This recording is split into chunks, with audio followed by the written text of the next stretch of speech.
არაჩვეულებრივი გამოფენა ხელოვნების სასახლეში ექსპოზიციაზე, რომელიც ელდარ შენგელაიას 80 წლის იუბილეს მიეძღვნა, რეჟისორის ფილმების უნიკალური ფოტოარქივი იყო წარმოდგენილი. ელდარ შენგელაიას შემოქმედებას სასახლის 6 დარბაზი დაეთმო, რომლებიც ქართული კინოფილმების სტილით გაფორმდა. რეჟისორს იუბილე ხელოვნების მოღვაწეებთან ერთად საქართველოს პრეზიდენტმა, თბილისის მერიამ, ეროვნულმა კინოცენტრმა და კულტურის სამინისტრომ მიულოცეს.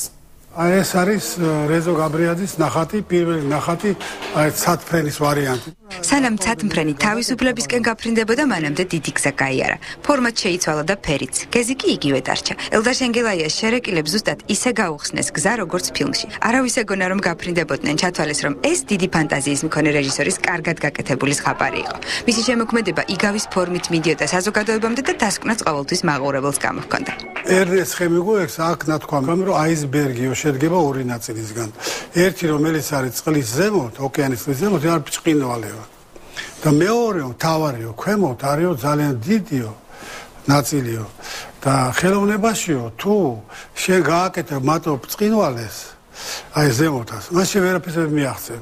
არაჩვეულებრივი გამოფენა, შერეკილები, სამანიშვილის დედინაცვალი, ცისფერიმთები, ის ფილმებია, რომლებიც ქართულ კინოს ლეგენდებად შემორჩა და დაუვიწყარი სახეები შექმნა.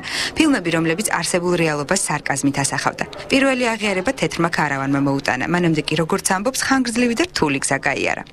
როცა რაღაცებს ვაშავებდი, მეუბნებოდი, შენ ამას იმიტომ აკეთებ, ნატოვაშენის შვილი ხარ და ძალიან ვიტანჯებოდი. მე უკვე გავხდი გიორგი შენგელაიას ძმა, მე ცოლად მოვიყავი არიადნა, მე გავხდი არიადნას ქმარი, ვერაფრით ჩემი ვინაობა ვერ დავიბრუნე.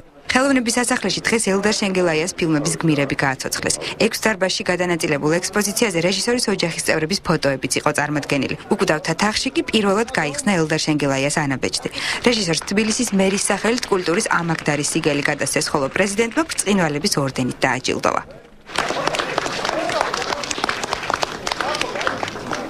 რა თქმა უნდა, ყველანი გავფრინდებით აუცილებლად.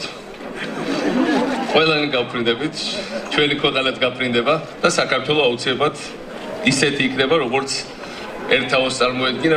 სანამ ჩვენ ყველანი ერთად გავფრინდებით, მანამდე ელდარ შენგელაია კიდევ აპირებს ორი ახალი ფილმის გადაღებას, რომელიც უკვე ჩვენს თანამედროვე რეალობას ასახავს.